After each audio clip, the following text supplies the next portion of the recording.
ஏற்கனவே பாபர் மசூதியை இடித்தீர்கள். ஏற்கனவே காஷ்மீர், ஜம்மு காஷ்மீரை சிதைத்தீர்கள். இஸ்லாமியர்களின் நலன்களுக்காக உருவாக்கி கொண்ட வக்ஃப் சொத்து இஸ்லாமியர்களால் நிர்வகிக்கப்படுவதுதான் நீதியாகும். எப்படியாவது இந்துக்களும் முஸ்லிமும் வெறுப்பு உணர்வுகளும் அவர்கள் வெற்றிக்கு காரணம் வெறுப்பு வெறுப்பு வெறுப்பு.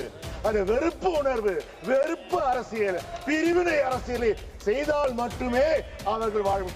கேட்கிறேன், ஆடு நினைகிறது ஓனா எழுகிறாமா? இஸ்லாமியர்கள் பிரச்சனை என்று நீங்கள் நடத்த வருகிறீர்களா? தொடர்ந்து ஒவ்வொரு முறையும் இஸ்லாமியர்கள் எதிராக மசோதா கொண்டு வந்த யார்? திரு அமித்ஷா அவர்கள் தானே. Instead, you focus on religious polarization. Hindu, Muslim, Hindu, Muslim, Hindu, Muslim. How long you are going to talk about this? Whether a Hindu, Muslim or Sikh, we all want one thing. We all want peace. We all want prosperous. We all want happiness. மாண்புமிகு அவைத் தலைவருக்கு வணக்கம். இந்த வக்ஃப் திருத்த சட்ட மசோதாவை முற்றாக நான் எதிர்க்கிறேன். இது இஸ்லாமியர்களுக்கு மட்டுமல்ல, ஒட்டுமொத்த தேசத்திற்கே எதிரானது. தேச ஒற்றுமைக்கும் ஒருமைப்பாட்டுக்கும் எதிரானது. அரசமைப்பு சட்டத்திற்கு எதிரானது. ஆகவே இந்த சட்டத்தை விடுதலை சிறுத்தைகள் கட்சியின் சார்பில் மிக வன்மையாக எதிர்க்கிறேன்.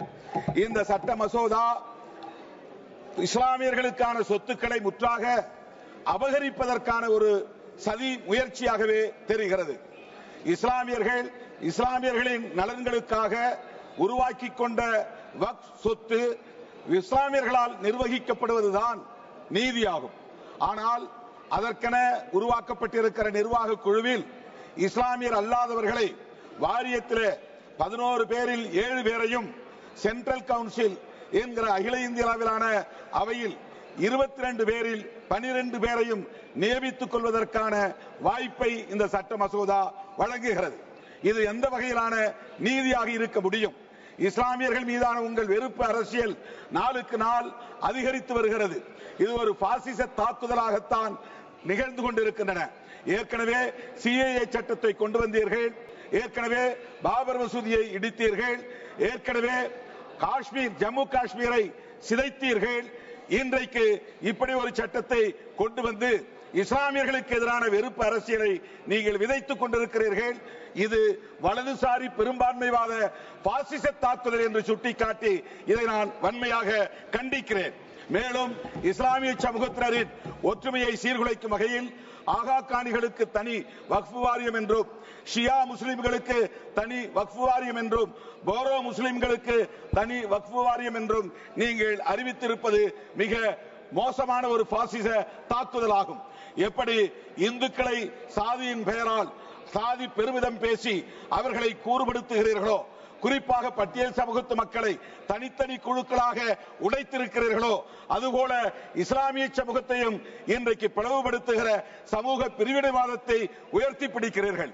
இந்த போக்கை விடுதலை சிறுத்தைகள் கட்சியின் சார்பில் மிக வன்மையாக நான் கண்டிக்க கடமைப்பட்டிருக்கிறேன். இஸ்லாமியர்களுக்கு எதிராக ஒரு சிறுபான்மை சமூகத்தை சார்ந்த பௌத்தராக இருக்கிற ரிஜிஜு என்கிற அமைச்சரை நீங்கள் பயன்படுத்துகிறீர்கள். ஜனநாயகத்தை கொன்று புதைப்பதற்கு ஜனநாயக வடிவத்தை கையில் எடுக்கிறீர்கள். அதுபோல இஸ்லாமியர்களின் ஒற்றுமையை சீர்குலைப்பதற்கு சிறுபான்மை சமூகத்தை சார்ந்த ஒரு அமைச்சரை கொண்டு பயன்படுத்துவது வன்மையாக கண்டிக்கத்தக்கது. புத்தகயாவில் மகாபோதி கோவிலில் அப்படித்தான் புத்திஸ்ட் அல்லாதவர்களை உறுப்பினர்களாக்கி வைத்திருக்கிறார்கள். அதை எடுக்க சொல்லி பிக்குகள் தொடர்ந்து போராட்டம் நடத்திக் கொண்டிருக்கிறார்கள். ஆனால் இந்த அரசு அதை கண்டும் காணாமல் வேடிக்கை பார்த்து வருகிறது. இப்படி சிறுபான்மை மக்களை அச்சுறுத்தக்கூடிய நிலையில் உள்துறை அமைச்சர் அமித்ஷா நகைச்சுவையாக இங்கே பேசுகிறார்.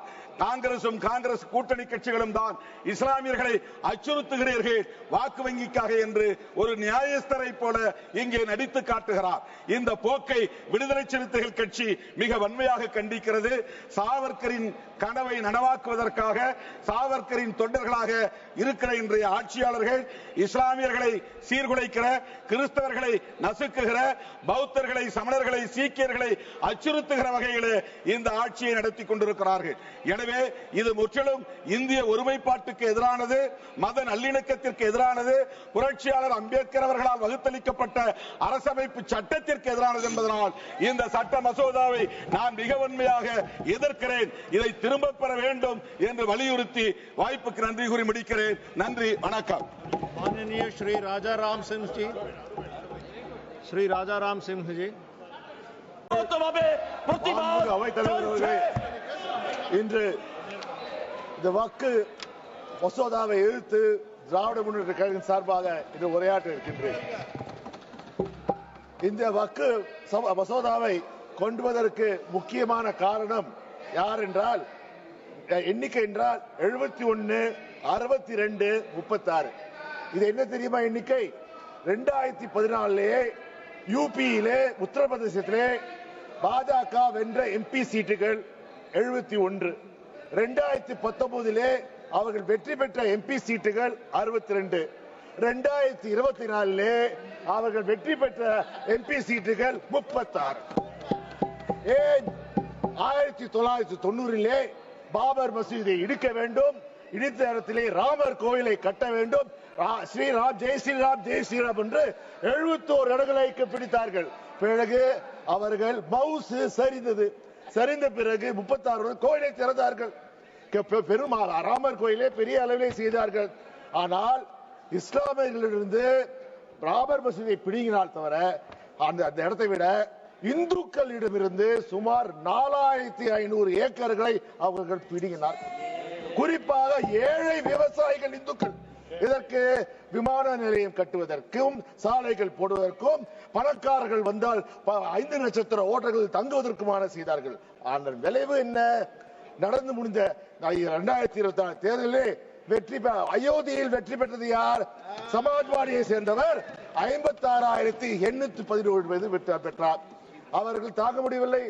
எப்படியாவது இந்துக்களும் முஸ்லிமும் வெறுப்பு உணர்வு, அவர்கள் வெற்றிக்கு காரணம் வெறுப்பு, வெறுப்பு, வெறுப்பு. அந்த வெறுப்பு உணர்வு, வெறுப்பு அரசியல், பிரிவினை அரசியலை செய்தால் மட்டுமே அவர்கள் வாழும். கேட்கிறேன், ஆடு நினைக்கிறது ஓனா எழுகிறாமா? இஸ்லாமியர்கள் பிரச்சனை என்று நீங்கள் வருத்தப்படுகிறீர்களா? தொடர்ந்து ஒவ்வொரு முறையும் இஸ்லாமியர்கள் எதிராக மசோதா கொண்டு வந்த யார்? திரு அமித்ஷா அவர்கள் தானே. காஷ்மீர் பில்லை கொண்டு வந்தது யார்? அமித்ஷா அவர்கள் தானே.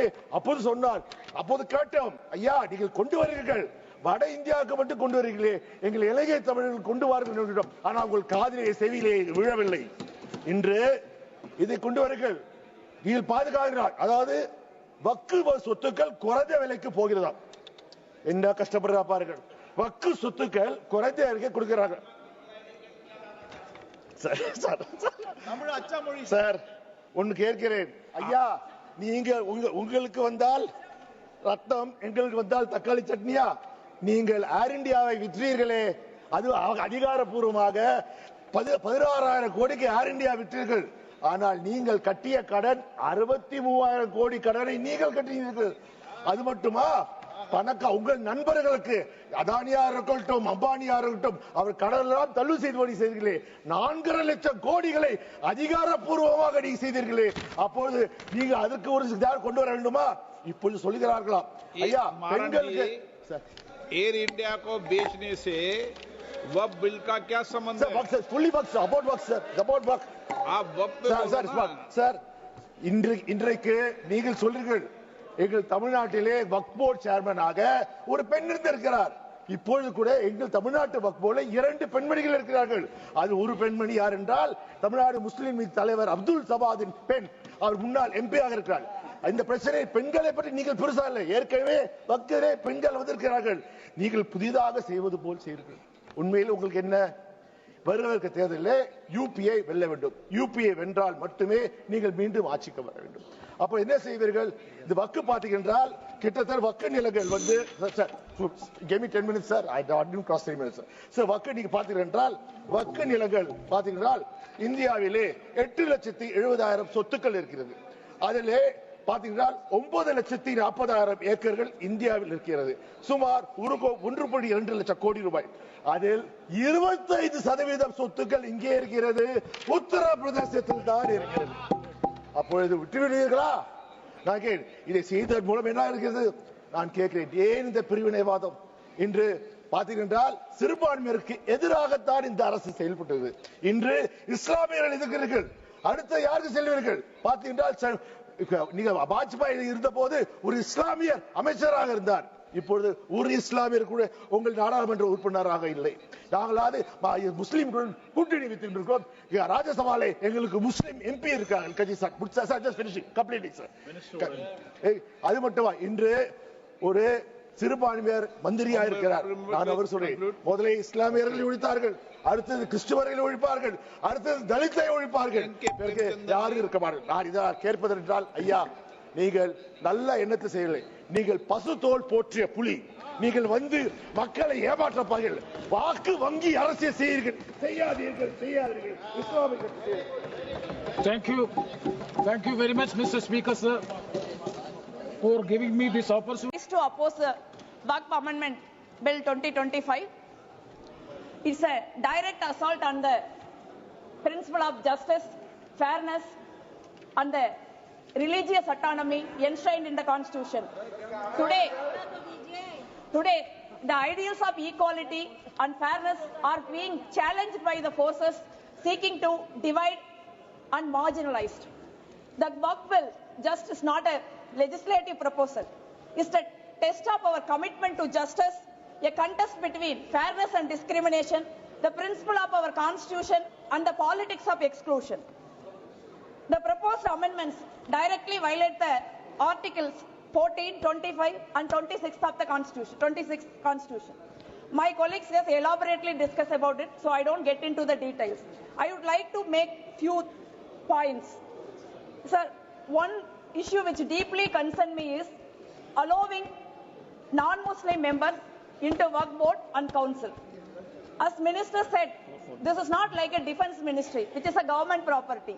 This is a Waqf is not a government property and governed by a Muslim's law. How you go and appoint a non-Muslim members in this Waqf board? My concern is, you are saying government can appoint people.